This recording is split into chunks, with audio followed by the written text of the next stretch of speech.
Welcome to the Shaping Portsmouth podcast. Shaping Portsmouth is a collaboration of key Portsmouth businesses, transforming Portsmouth together. Welcome to this week's edition of the Shaping Portsmouth podcast. I have got some brilliant guests with me here today. They want to share a really exciting project that they've been working on. I'll let you introduce yourselves. So I'm Nathalie Russell-Clarke and I am the co-director of This New Ground. My name's Emma Stallard. I am one of the participants of This New Ground community. Amazing. And you are also one of our artists. So whilst you participate, you create amazing art. Yeah, well, so I just can't wait to learn a bit more about you and what you've been up to. I wondered if you could start by explaining, what is This New Ground? So This New Ground is an arts organisation that elevates the artistic voices and talents of people with a learning disability. Mm-hmm. And we have two hubs. We have a hub in London, because that's where it originally started, in Hammersmith and Fulham. Okay. And we have an artist studio there where we create pathways to employment for artists. And we also run a choir. And then in Portsmouth, I moved from Hammersmith and Fulham to Portsmouth. Right. And then started a project here. Our first project was a few years back, and this project has been a 2-year project. So Emma's been one of the founding Portsmouth members. So she's been there from the very start. Amazing, Emma. And what's that been like to be part of it from the beginning? I think mostly for me it's grown so much over the years and it's nice to work together as well. Yeah, I can really feel that from everything I've kind of read about you, and you've got a brilliant website, which I will say to people to check out because it was so lovely to see all of your work and all your projects together. I can really feel like there's a lovely kind of connected group of you. I know that you've got a really exciting exhibition happening at the moment. Tell us a bit about it. We're open last week. Okay. And it runs until the 7th of June. And it was the culmination of a 2-year project. I don't know, Emma, if you want to say a little bit about how the ideas came about for the art creation and what the project was leading up to that point. So we found out with the Portsmouth Library there's no people with a learning disability. So we've come together and interviewed 50 people with learning disability. So we put all together in the exhibition, so showing our work through stories and animation. Wow. Yeah, so the History Centre in the library, their archive doesn't, we went to visit the archive and we realised there's no recorded history of people with a learning disability. And if there is, it's like really medical and just kind of when people entered hospital, when they left hospital. And it was very much about them in a very medical way. Yeah. And we were like, that's something that everyone felt really passionate to kind of change. So we worked with an oral historian called Noelle, and she trained you and the other members involved to actually go out and interview. And interviewing for a podcast is very different than interviewing for an oral history. So we had to learn how to, do you remember or asking the non-leading questions and things like that, so we could really hear people's stories. Yeah. And we went out and we interviewed 50 people with a learning disability in Portsmouth. Okay. And those stories formed the ideas. All the stories we heard formed the ideas which helped create the exhibition. Okay. So in it, you kind of hear, so in the exhibition, you'll hear some of the oral histories and you'll see the artist's response to the stories. I don't know if you want to say a little bit about Ray's story, which is one of the prominent stories. Yeah. That he was supposed to be in the centre for how many years? So, he was in Cold East Hospital, which is now a hotel. Yes. He was in Cold East Hospital. He was meant to be there for a couple of years and he couldn't leave, and he was there for 25 years. Wow. And he had a real terrible time there. And it's actually something that's still happening today, that people with a learning disability, autism, are wrongly kind of sectioned in mental health units and not getting the kind of care and support they need. Yeah, and the opportunity, I guess, just to be part of things and to be able to thrive and Yeah. to, you know, be part of projects that you're creating. And the group responded to these stories and Yes. created the artwork you see in the exhibition. So it's a really moving. Yeah, it sounds so experience. powerful. It sounds really powerful. And the name of it is Inside, is that right? Yes. And Yes. why was that name chosen? Is it inside people's lives or? Little bit. So we kind of recreated a house. Okay. So it's inside people's mind, inside people's homes. Okay. So there's that in the oral histories we were hearing, something really came to our So there is a statistic that MenCap came up with not so long ago, which was, I think it's 1 in 3 people with a learning disability leave their house for less than an hour at the weekend. Okay. And that really, when we listened back to the 50 stories, that really kind of came out that people felt isolated and sometimes they didn't have the support or what they needed to be able to leave the house, and they only maybe go attend a day centre Monday to Friday, but the weekend there was nothing for them and they had no carers. And so this was a story that really came out again and again. So that was why we thought a home. Yes. And also there's outside of the home, there's this amazing area that was inspired by what Emma once told us. I don't know if you want to tell us, that. Emma.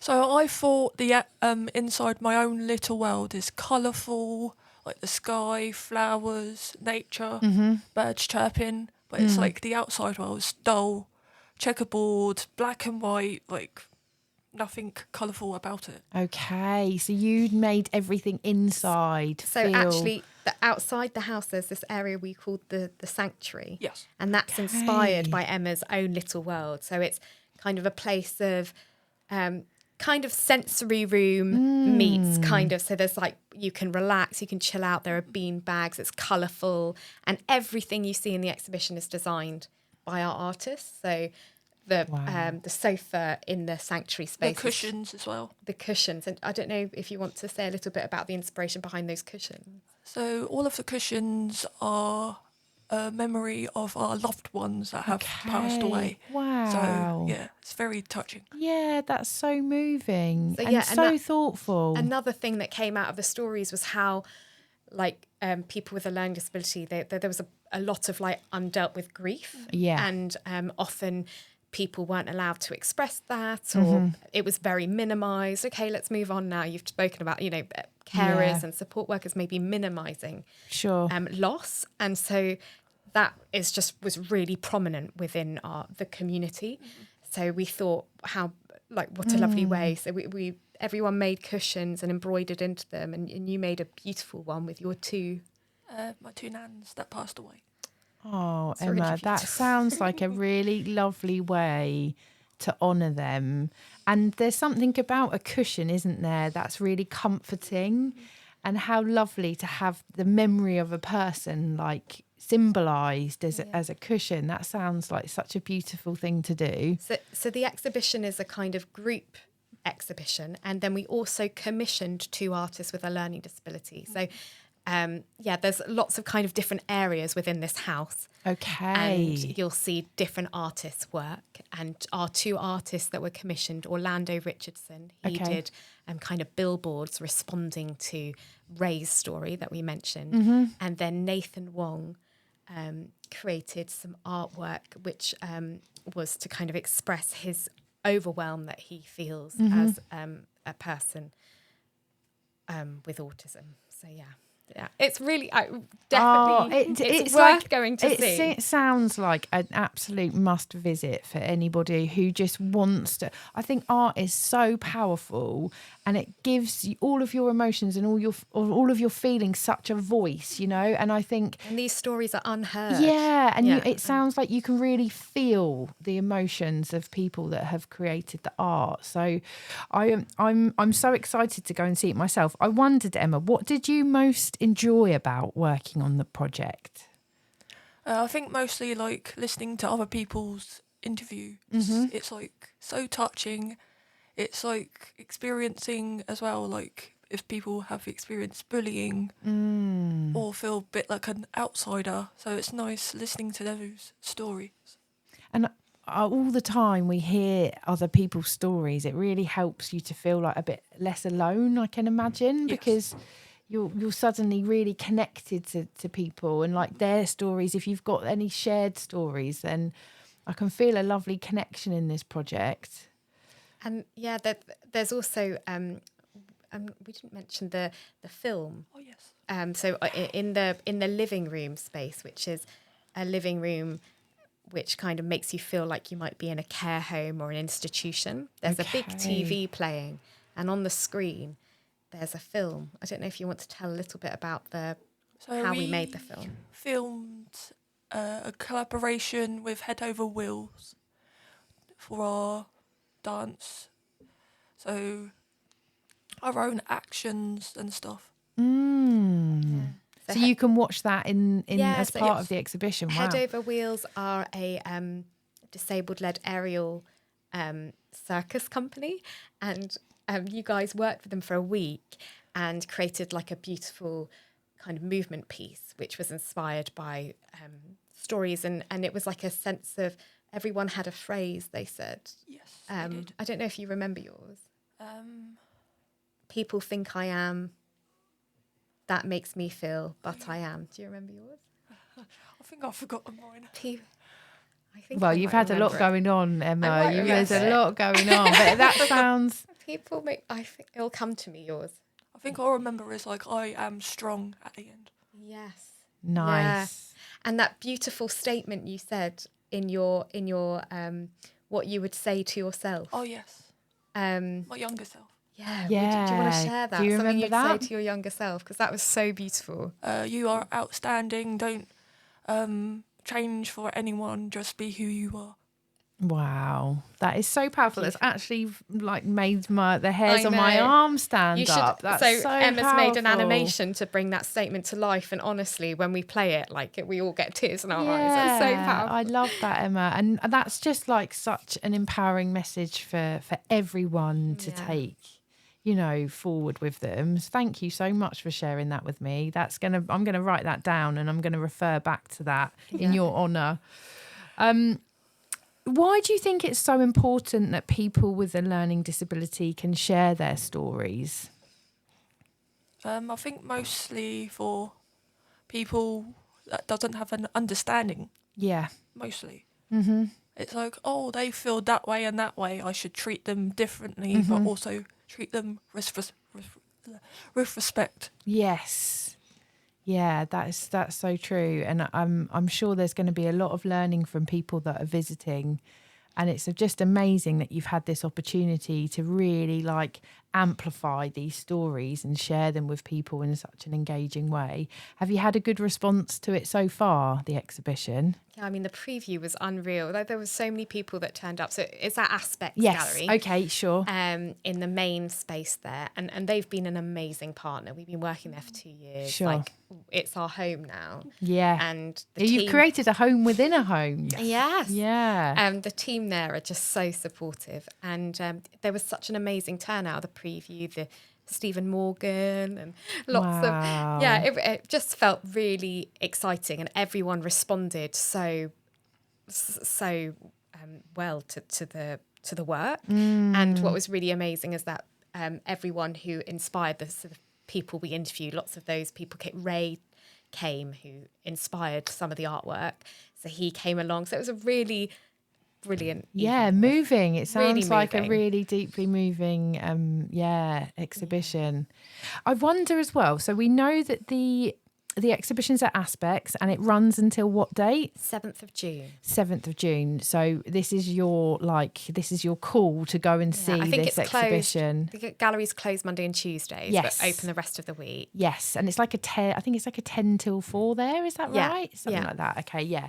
So make sure if you're listening got a to great this, cafe. it has got a great cafe. It's Aspex is in the Vulcan building in Gunwharf, just in case people don't know that. But the gallery is just an amazing place to check out, regardless of the exhibition. I really enjoy spending time there. But the fact that this exhibition is on there, it's a real must-see.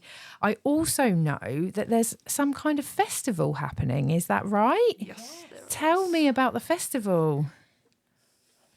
So over the weekend in May, so the 8th to the 10th, we have our festival called Pivot Fest.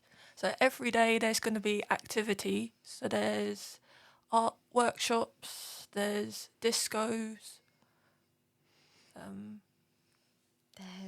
We've got a neuro diverse friendly silent disco, run by a company that run silent discos at the South Bank Centre. So it'll be really exciting. We've got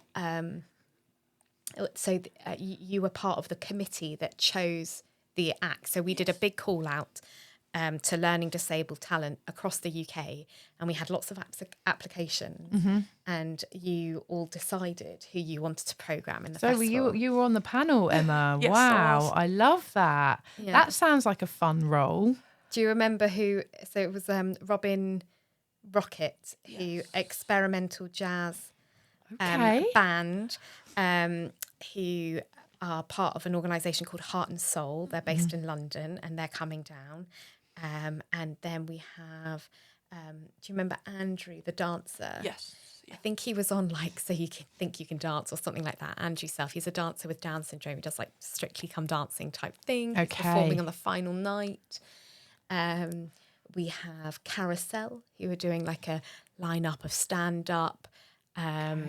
It's all going on. Yeah, stand-up gigs. So it's just going to be a real happening. So there'll be an event morning, afternoon and evening. So 3 events a day across 3 days. It's for everyone, young people, family, learning disabled community. Like everyone is invited. Yes. It'll be it's just a celebration really of what people with the power and the talents of people with a learning disability. And also really great and aspirational for people coming to see and watch. And a real celebration, it sounds. Yeah. And people giving space to people to like be their fullest selves and share their passions and joys with everyone. And you'll be running some iPad drawing. So Emma's just a brilliant pro. Lots of our artists on doing animations and drawings on the iPads. Yeah. So you'll be facilitating some iPad drawing sessions. Amazing. So people can come along and learn and practice. Where are these guided tours of the exhibition? Okay. So some of our artists will do some guided tours. So where is this all happening? Where is this? Aspex. Oh, it's all at Aspex. All at Aspex. Right. Yeah. So there's ideally people would book. Sure. So it's all free. That's wow. The other thing. I was going to say that. Completely do you free. Need a ticket? Wow. No, the whole thing is free. But because there's limited numbers in some of the events, there's an Eventbrite for booking. Okay. That makes sense. There's the silent discos on the Friday. Then, lots and lots of things get involved. And what's the date again? Remind me of the date. The 8th to the 10th of May. 8th to the 10th of May. And what's it called, the festival? Pivot Fest. Pivot Fest. Okay. Well, there's 2 amazing things to check out. I think, you should be so proud of everything that you've achieved. How does it feel, like talking about all of this stuff? Just feel emotional, overwhelming. Like all of our hard work and dedication into the project is just like out there and people can actually see it. Yes. Yeah, because 2 years is a long time, isn't it, to be working on it and then to actually it's out there in the world. Yeah, I can imagine it's all of those things. I don't know if you want to mention what we're planning in June. Oh, yes. So other than me and Cameron are going with Nathalie and Lucy to Cologne in Germany. Amazing. To work with people with a learning disability over there. So it'd be quite nice. We've got funding to do a cultural exchange in Germany. That's incredible. With an artist studio in Germany for artists with a learning disability. And we're going to go visit them, see how they work, get some inspiration, bring it back, and they're going to come visit us. That is amazing. Yeah, it's really What a exciting. wonderful thing to do and an opportunity to that sharing and being inspired. I think a lot about art is like finding this inspiration. So who knows what I think inspiration they'll work you'll so find. differently because their funding systems work differently. So how they work, I think we'll be really inspired by what they well, do. I absolutely can't wait to hear about how that trip goes. So really, you've got so many amazing things: the exhibition, the festival, the trip to Cologne. Yeah. And after that, if I can even ask you, like, what is the what big dreams have you got? Have you got any other plans or any things that you'd like to do? We've just put in a funding application to carry on work hopefully funded by the Arts Council. Yes. To do another 2-year project with a kind of sharing installation. But we've been working lots with digital art. Yes. Yeah. And that's really where you guys are kind of flourishing. And so I think that for me, I just want to see what more you can do. Yeah. In that digital, it unlocks kind of creativity. And I don't know if you have what you want to work on, carry on working on, or I'm not really too sure. Yeah. Would you like to keep on doing your animation and your? Yes, and work more with you and Lucy. I want to work more with you, Emma. Oh, Lucy's my co-director. Oh, well, it just sounds like there's so much happening for you and there's so much talent that it would be very sad for this not to continue and for you not to be able to create more projects like Tell the Arts this. Council. Yeah, I know. Okay, tell me where I need to put my testimonial and I'll do it. Well, so we would like, actually, what we really want is a home of like our own, and we'd love to have a studio in the city. Sure. Where we're permanently based and visible, and a shop front. So where are you based at the moment? So we just kind of rent different places. Currently, like Aspex, we do. Sure. But we would like a kind of studio of our own and a base with a shop front and be really visible. Yeah, of course. And we've created a range of merchandise linked to the exhibition, and that's been selling amazing. Like last week, like Aspex, like it made as much money as the whole of month of January. So so I think it's something merchandise and creating stuff that we can sell and really growing that kind of income. Yeah. And not be so reliant on the public money. Well, we have a lot of lovely businesses that are part of the Shaping community. So hopefully if someone is listening that can help, please reach out to me at Shaping and I can connect you with Nathalie and Emma and their brilliant project, because you're right, you have so much to celebrate and so much to be proud about. And there's nothing like, we've spoken a lot about home, but having your own home in the city that you can create in any way that you choose and really give everyone in your community like a really safe space to come and visit. I think importantly it's ambitious. Yeah. In what we do. Like it's not it's really artist creating work paralleled with other artists, Yeah. So it's not just in the side room community. It's really like forefront and visible. And that's our ambition. Yeah. Oh no, I love it. I absolutely love it. I can see it already. I can feel it, more importantly, from what you shared with me today. I wonder, how do people kind of connect with you? Like if anyone's listening and then they've got an idea of a space or they want to help or they want to support you, like how do people connect with you and find you? Instagram, Facebook. We have launched our own TikTok as well. Have you now? That's not very happening. Our Instagram is the most, like Instagram and Facebook. So it's at This New Ground UK. And then our website is www.thisnewground.com. Yes. And you can contact us via Instagram or our website. And do you know what? I loved your website. And one thing I really enjoyed is that you had like lots of information for people or businesses if they wanted to work with people that had a learning disability. There's so much guidance and advice about the best ways to do that, because I think sometimes that can be a bit of a barrier because people are scared of getting things wrong. And even when I was arranging this podcast, I got sent this lovely kind of really helpful guide about just, how I can make this experience the best it can be. So I would really encourage people to check that out, because I certainly learnt a lot from it. And if you can educate people, and if you can make more opportunities for people in the community, then I think that's a brilliant thing. We do offer services as well. So we can, for businesses, we can employ someone with a learning disability and help design easy read guides. Yes. Or so we've done that for a museum in London not so long ago. Or we also did a collaboration with Lush on their Mother's Day range. So we can create designs, or we can do kind of graphic design briefs. Or so our artists are such we can work to a brief. So there's lots of ways in which we can work with businesses. Yes. Yeah. A great source of information, and that support as well. It works both ways, doesn't it? Yeah.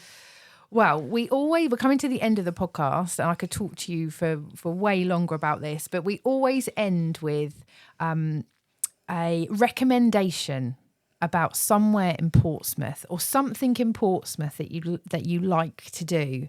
And we share these tips with our listeners and our business community. So I wonder, what's your favourite place in Portsmouth, Emma? I'm just putting it out there. Just because I go there, I just feel welcoming. Make down in Fratton. Oh, good to shout out Make. That's a great tip. Amazing cafe. Mm-hmm. Everyone is so welcoming and so kind. You're so right. I've actually dropped that off my list. I need to visit there. I need to be there. It's a beautiful space. Thank you for shouting that out. Nathalie, what about you? I would say it has to be Aspex. Yeah, okay, it really great. is just a beautiful building run by brilliant people who believe in the power and talents of people with a learning disability, and believed in us and helped us kind of set roots here in Portsmouth in a really meaningful way. And for that, we couldn't be more grateful. And I feel we feel at home there. Yes. The cafe's brilliant. Yeah. And and do you know what? Like, many people don't know that there's a gallery in Gunwharf. It's hidden. Yeah, it is hidden, but once you know, it's behind Giggling Squid in Gunwharf. Yeah, it really is a really special. And actually, if you're in Gunwharf shopping and it's really busy and overwhelming, it's a really nice place to escape. Yeah, and go have lunch and feel like you're not in the whole buzz of Gunwharf. Yeah, I hear you. No, they are both excellent tips. Thank you so much. I have loved chatting with you today. Thank you so much for your time. I can't wait to check out the exhibition and just see what happens for you over the next couple of years. Thank you so much. Thank you for having us. Thank you. This podcast was brought to you by Shaping Portsmouth, working to make Portsmouth the #1 UK city in which to invest, live, learn, work and visit. To find out more, please visit shapingportsmouth.co.uk. This podcast was supported by Spark Community Space and Portsmouth Community Lottery.